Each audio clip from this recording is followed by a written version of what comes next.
I do believe in like reparations, actually. Oh, okay, so who do we give it back to? The Mohicans or the Mohawks? Because they were slaughtering each other. I believe that the there Algonquins should or the be. Iroquois. But this gets very technical. Well, though. no, but my point is there are no national days of mourning where the Mohawks and the Mohicans are recognizing the mass atrocities that they committed, scalping. We learned from them. You're not seeing that from the Mayans. This is why this land was conquered, and it wasn't mass genocide, by the way. It was 50% of the natives that were wiped out. The estimates are about 30% of settlers. So that's not really a mass genocide. How many Gestapo were taken out by Jews at Auschwitz? 0. That's what genocide looks like, right? This was a war with one side that had horses. I'm sure you know they hadn't domesticated horses. No, they had not. They didn't even use a wheel.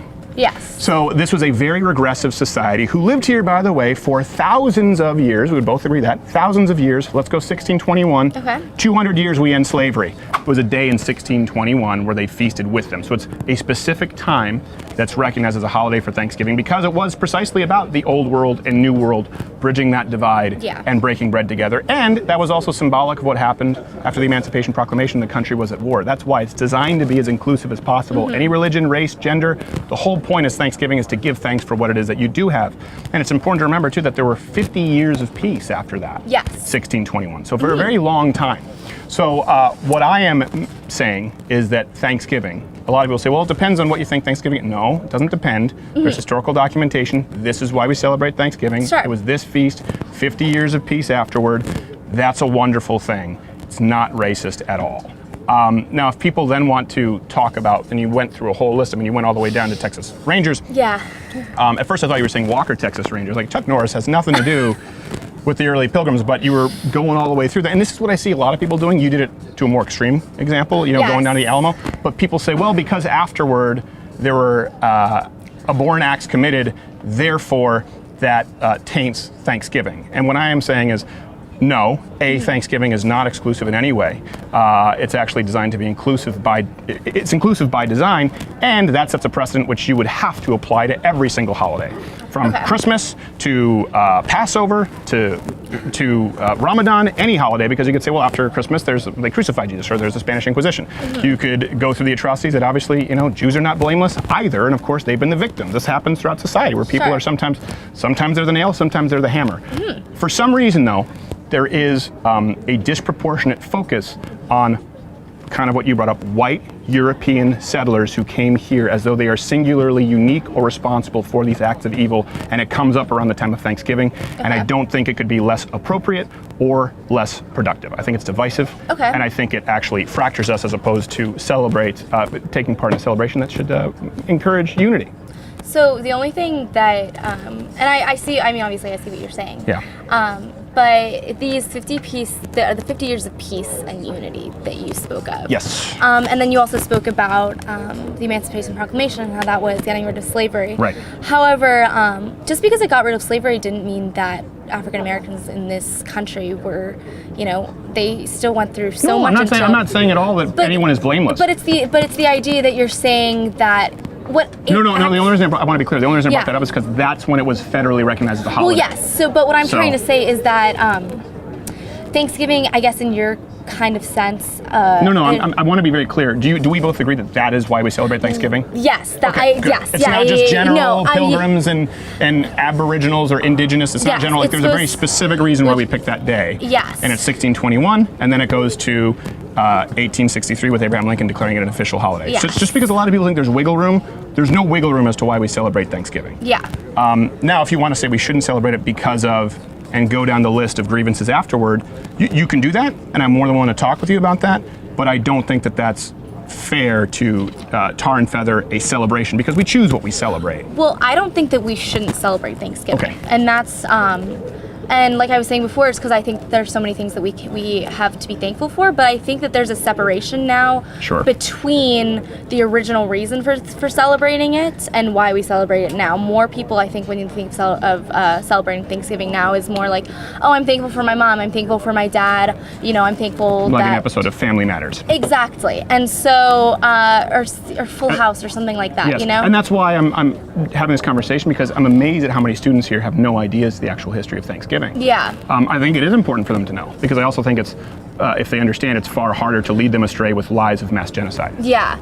Well, I mean, mass genocide is a complete topic that or would the take unique, forever. the singularly unique evils of colonialism. We can go on down that trail afterwards. Well, I mean, let's obviously, start with Thanksgiving. Yes, Because I know I get it. You're very talkative, and I can be that way too. Let's start with Thanksgiving. It seems like we agree on that. Thanksgiving is a good thing. Well, I think that there are still two different topics that I think it's okay to go and say I'm thankful for this, but I think that we still have to recognize what this country has been built on and the backs of who this has been built on, and the actual entire history, rather than just thinking about this one day that But my point is, this is one day. We celebrate that one day. You can go into any history classroom right now, and we just had several students. I would think that you'd probably admit this. Almost always taught, every student I've asked so far said, I've been taught basically about the genocide and the evils of the settlers. None of them were aware of the evil and barbarism that the natives committed against each other. Well, I have been taught about that, actually. In school? Yes. Okay, good. I have been taught about that. But that's also, it's an intellectual fallacy to say, though, well, because this happened afterwards and applied to Thanksgiving. So I want to make sure that we both agree, Thanksgiving, great day to celebrate, good. And then separate from that, we can get into what you disagree with on the founding of the country, but that doesn't apply to the celebration of Thanksgiving. But would you not say that if we're thinking about the foundations of this country and then thinking about, I feel like you're trying to separate the 2 days, but this day and the actual foundation of the country, and they shouldn't be separated, because we have to think about the fact that there was a time before Thanksgiving when we first of all, when we started, yes, we were I'm not a direct associate with the Pilgrims, so I can't say we necessarily, but... have you done a 23andMe? Yes, I have, actually. No Pilgrim in your background?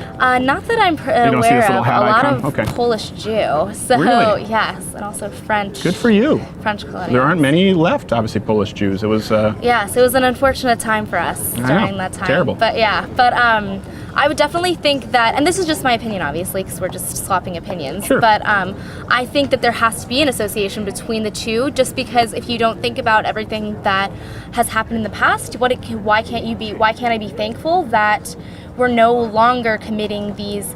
So let me ask you, you're Jewish. I am Jewish. Right? Yes. So do you celebrate Passover? Yes. Okay. How do you celebrate Passover? It's not necessarily. See, the thing is with Jewish holidays, a lot of them are not necessarily celebrations; they're reminders of the past. Okay, sure. And so I think that Thanksgiving, in some ways, should be like that. Passover would remind you of what in the past? I think that all the atrocities that Jews have gone through in the past. I mean, every especially like Yom Kippur is one where we think about how we didn't have food, we didn't have time to get out of Egypt. Let me ask you this, and lest I do not want to sound like an anti-Semite, but I think we'll agree here. None of us would say that historically Jews are blameless in certain conflicts, right? Well, I mean, I can't get into. I would have to say I'm not educated enough. At your holidays, do you also have a day of mourning over the atrocities that Jews have committed? I personally no, but I also don't think that I'm educated enough on those topics in order to have like an actual conversation about that. Sure, but my point is, it's applying the same standard, right, to Jewish holidays. Yeah. And I think, by the way, I support Israel's right to exist. I certainly support them in the face of Hamas, and you look at Hezbollah, and you look at the Six-Day War. I'm far more conservative. That's why people think I'm Jewish and call me I'm working for Jewish shills.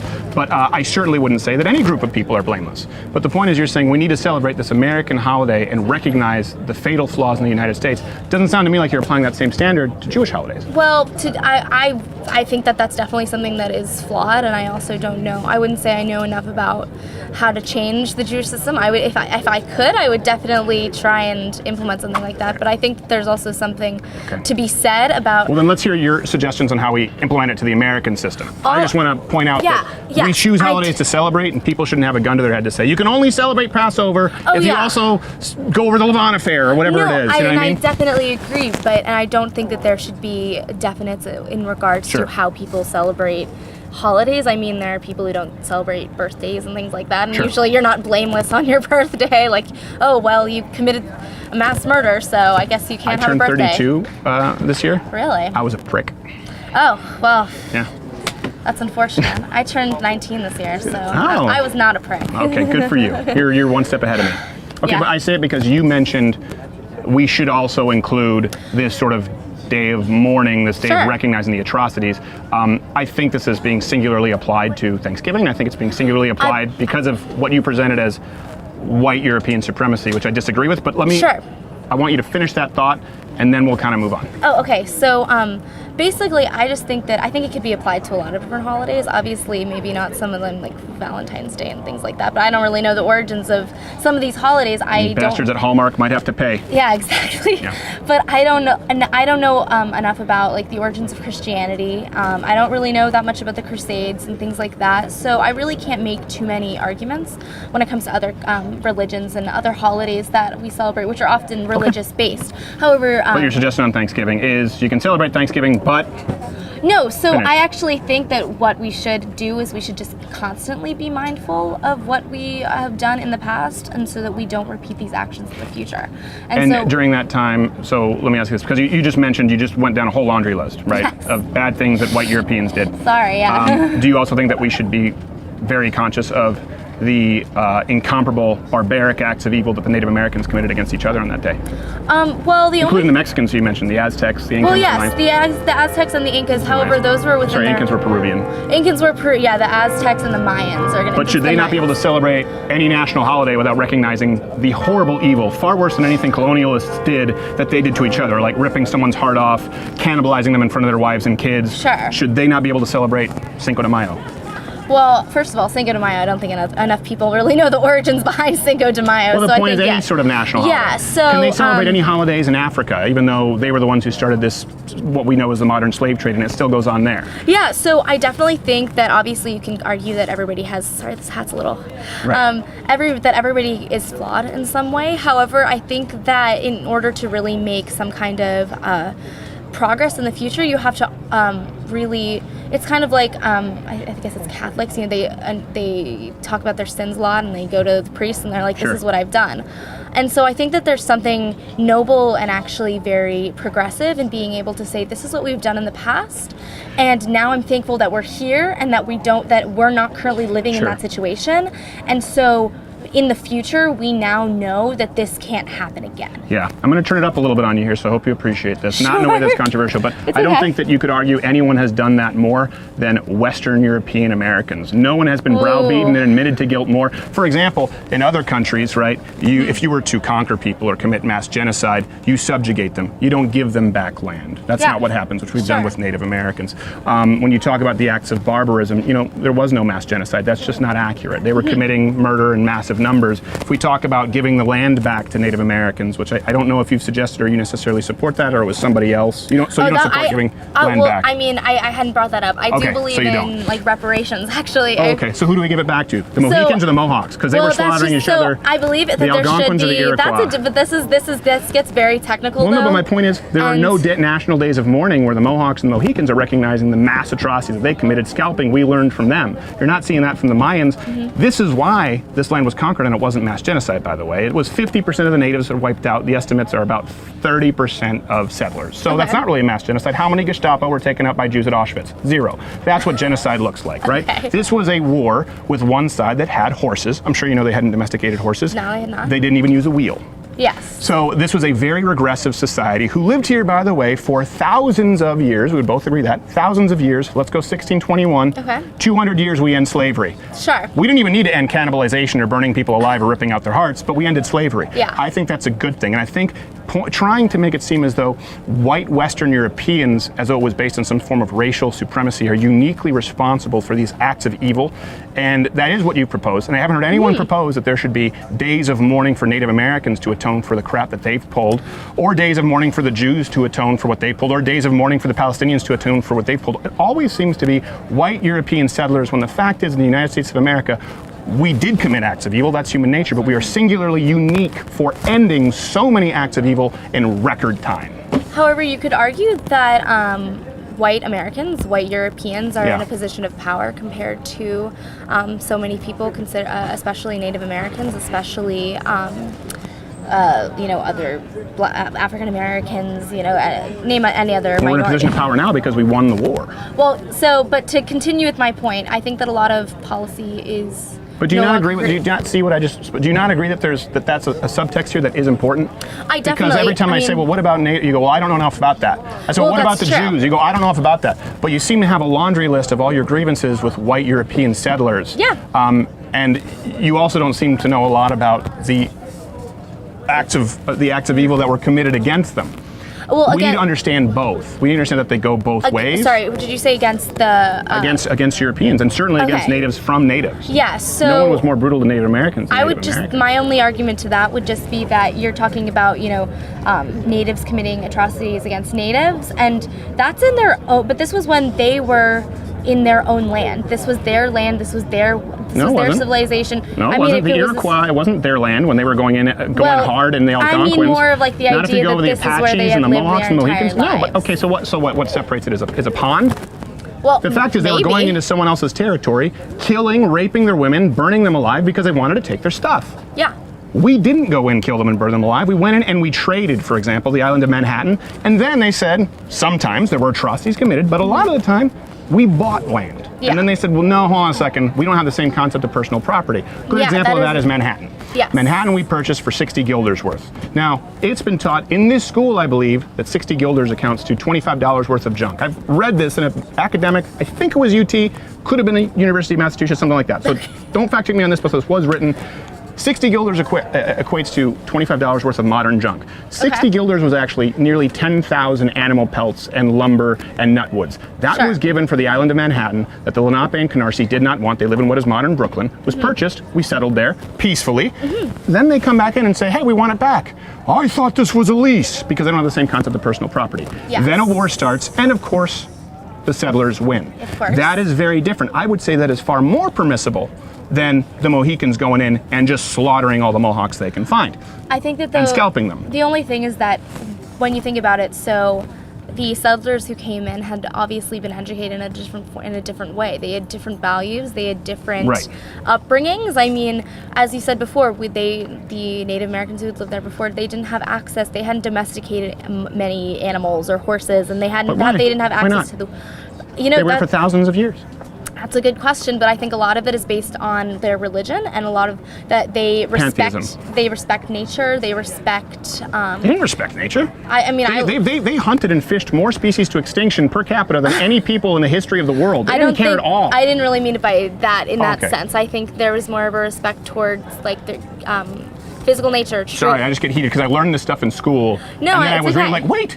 They fished them out of existence? We learned the Pocahontas, they're like, wait, they didn't have the wheel? Wait, they never used horses? Everything I learned was a lie. Yeah, and then I had to learn about what really happened with these turf wars with a lot of the pilgrims and early settlers. And so I think that is really, you would be able to argue that those were just like underdeveloped civilizations. Why this? Well, why don't we say they didn't use the wheel? I think that development is kind of however you think development should be. I mean, some people believe that spiritual development is more important than actual like material development and being able to, sure, some people think that it's incredibly important to have access to electricity, but other people think that having it, that's really like a basis of what people's values are based on what they believe is like material. Not material, I'll talk about rights, equal rights. Yeah. Rights for women. Would we both agree good things? But not enslaving and raping women and kids. That wasn't their values. Yes, but are some cultures better than other cultures? I would not argue that some cultures are better than other cultures. I would argue that cultures are different. Okay, well then we just disagree. I think that the culture that says you can't rape and scalp women is better than the culture that says you can steal women. I would like to say that in that standpoint, that's a different. I was thinking more on the idea of like cultural values based on. But those are cultural values. That's a big reason for the conflict, right? The big reason for the conflict is when early settlers come and they go, whoa. You don't get to enslave their children and burn these people alive. Yeah. And by the way, you mentioned the Mexicans. I mean, you go down there. Do you know how many conquistadors there were? No, I don't. And this is not a trick question. Yeah. I didn't know. I didn't know because I wasn't taught in college. Sure. I don't know about you. I was taught in college. The conquistadors came in and they conquered these people and they were brutal and they were barbaric and they wiped them out. Yeah. Is that what you were taught? Yeah. Okay. I'm just saying that's what I was taught. Yeah. There were about 500. Yeah. Do you know how many natives there were? A lot more. Many tens of thousands. Do you know how many tons of gold they had? That I don't know. Do you know how they procured said gold?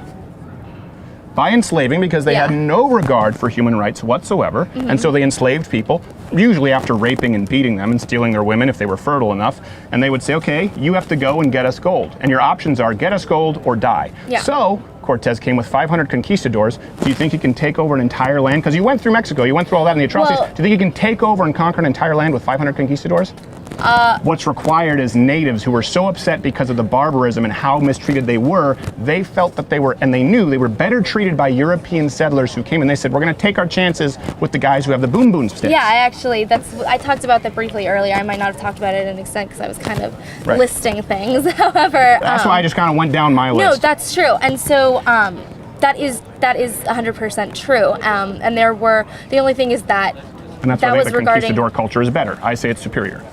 Well, I mean, I'll agree to disagree about that, but I mean, I see what your point is. The only thing that I have to say about that is that they were ripping out hearts of children. So, how can you disagree that that's an inferior culture? I definitely. I'm sorry, I respect you sitting down, but because you spoke, but ripping out hearts. I don't believe that and that sacrificing them. But that was a central value to the culture. How can we not say the culture that says no, we don't rip out hearts to the sun god, and we're going to subjugate you so that you don't continue to rip out hearts to the sun god? How can you say that one culture is not better than the other? Do you believe that? I mean, I've just never really believed that it was specifically our right to go in and say that type of thing. It's just not. I mean, I'm just not pro. But it was their right to rip out the heart. To be honest, if you live in that society, I guess that is. Yeah. But the people who were born didn't get born like, oh, I'm signing up to have my heart thrown down like apocalypto. I think that they're. Do you see what you're saying right now? It's unbelievable. And as a Jewish person, especially when you really understand the importance of Jews, and I believe Jews need a homeland with Israel because they had their rights completely violated for a long time. I mean, what do you think would happen if right now today a Palestinian ripped the heart out of a Jewish child to sacrifice to Allah? Well, I don't think that would necessarily happen. Of course it wouldn't happen. But I'm also saying that this was, I mean, we're talking about a time that was not thousands of years ago, but it originated thousands of years ago. And but it was thousands of years ago with the settlers too, is my point. Yeah. My point is they had thousands of years still ripping out hearts and cannibalizing. Western Europeans had thousands of years plumbing and the wheel and horses. Yeah. One is better, in my opinion. Yeah. You don't think one is better? It's just that I don't think that we have the right to go to other civilizations and basically just try and.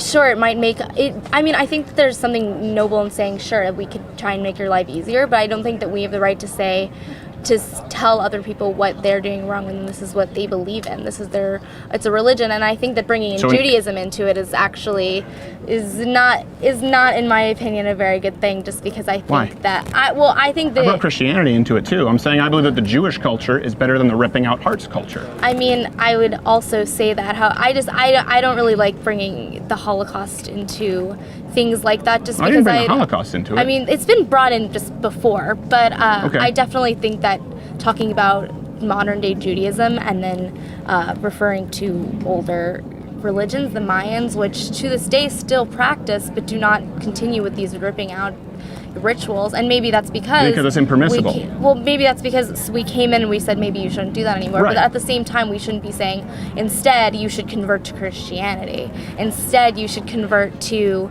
our religion because it's superior. I think that. Well, namely, it was because at that point, the reason we had to do it was because to ensure that people weren't being cannibalized and having their hearts ripped out.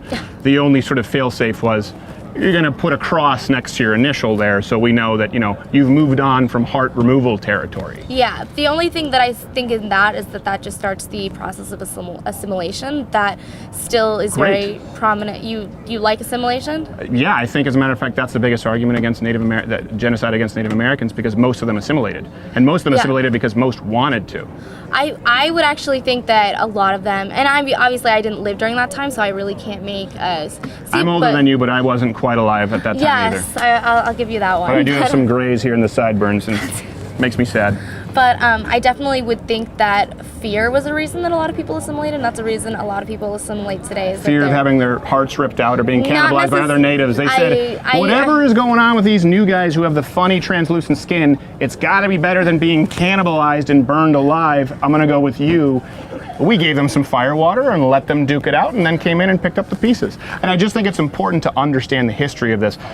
I agree that for example, there were some trades that went on that were terrible, and there were some acts of evil that were absolutely committed from European colonialists. I want to make it very clear that I'm not denying that. Sure. But in this conversation, you have presented it as though they are singularly unique while equating all cultures, but holding one culture accountable. And what I am saying, and the reason that I support Thanksgiving not only as a day, but as a concept, and I'm grateful for the settlers, is that Western European culture and the Constitution and American culture, a culture of ideas, not of people, not an ethno-state like we have with Native Americans, I believe is a wonderful thing. I'm very glad that that happened. I'm glad that the colonialists came here and that they created the kind of country that we all get to live in now. I'm okay with it. And I think they are singularly unique and responsible for ending acts of barbarism and evil across the world that the Native Americans continued and were continued in continents to the globe, many places to this day.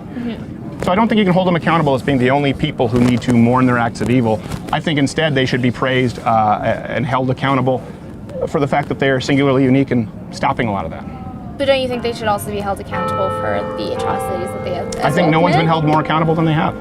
I mean, I think that there have been, I've been to like Germany, and they have entire museums, thousands of museums. Like, it just seems like thousands of monuments, museums, talking about the Holocaust. I think Germany sucks. I think a place take that up with Germany. I think a place that bans books because they don't want you to know about their distorted history. I don't think they still do that. They did it up until only like in the last several decades. And you can't speak freely. There's no freedom of speech in Germany, by the way. It's a hate crime if you talk about the Holocaust in unsavory terms or Nazi Germany, which I am not at all. I'm saying not at all pro-Holocaust, pro-alliance of good, pro-Israel. Okay, I'm probably more pro-Israel than anyone you know right here. But I do think that if someone is going to be a Holocaust denier, that shouldn't be a crime, and it is in Germany. I don't think that a country that has no freedom of speech and that bans books, and by the way, in the realm of history, that's pretty new. Germany went to war with the entire world twice. Yeah. Well, Germany and allies, but yeah, I mean, that's... The Axis, yes. Yeah. But that gets to cultural relativism. We see them as the axis of evil. They see us as the axis of evil. Difference is, we weren't the ones gassing Jews. So I say that objectively, they were the axis of evil. No, yes, I'm not disagreeing about them. So now we can objectively say that gassing Jews, a Holocaust, is objectively evil, but we can't say it's objectively evil to rip out the heart of an unwilling native to sacrifice it on a pyramid. I think that you're twisting my words a little bit. But I don't. That's fine. But I definitely think that I just don't think that it's our right to go in and take away what we've done. And to this day is we have basically put Native Americans to the side, and we've put other ethnicities to the side, and we've basically said, if you want to live in our society, you have to assimilate yourself and you have to learn how to become a true American. And what does that mean? I have literally no idea what it means to be a true American, because our country is literally based off of immigrants. And so the fact that today we don't even live in a world where we live in a world where people believe that English should be the national language, and where entire populations are, told that they aren't American enough because they speak Spanish or because they don't, talk or look or dress like they're American, and there's no real definition. I'll tell you what a true American is. A true American is someone who, this is the beauty of being American, and I think you conflated two things. You said we cast aside Native Americans. We didn't. Most of them assimilated, most of them willingly, some of them unwillingly. We didn't cast aside minorities. We freed them, and then we said, let's have a national day of Thanksgiving and let's celebrate this in unity. We didn't cast women aside. We gave them equal rights, and then said, okay, we made progress. Progress happens in stages. Years of I know, as opposed to the thousands of years of Native Americans. Good luck on them getting the women right to vote. So I don't think, you say we cast aside natives, we cast aside all these people. None of that is accurate. None of those things are accurate. Because, and then you say we're a nation of immigrants. Well, hold on a second, I thought we just cast immigrants aside. Neither one of those things are true. Neither one of those things are true. The truth is that unlike Native Americans who wanted an ethno-state, and by the way, an extreme example because they wanted only their tribal bloodlines to continue, and you see this in other countries across Africa, you see it across the Middle East, being a true American is subscribing to a set of ideals, and those can be found in the Declaration of Independence and the Constitution and the amendments therein. That's the wonder of the United States, and that's why so many Native Americans, so many Haitians who migrate here, Italians, Jews, Polish Jews at one point, of course, Irish, have all become American because it's about subscribing to these ideals that people will traverse the entire ocean. They will brave the stormiest seas to try and willingly assimilate to American culture. And I'm gonna leave it on this note. I believe that's because it is superior, and we ended evil to a degree that has not been seen before the United States. Doesn't mean that we're perfect. And that's why I love Thanksgiving. And I'm grateful that we both live here, and I'm grateful that you wore the hat. At the bomb. Watch Slider with Crowder live Monday through Thursday, 10 a.m. Eastern.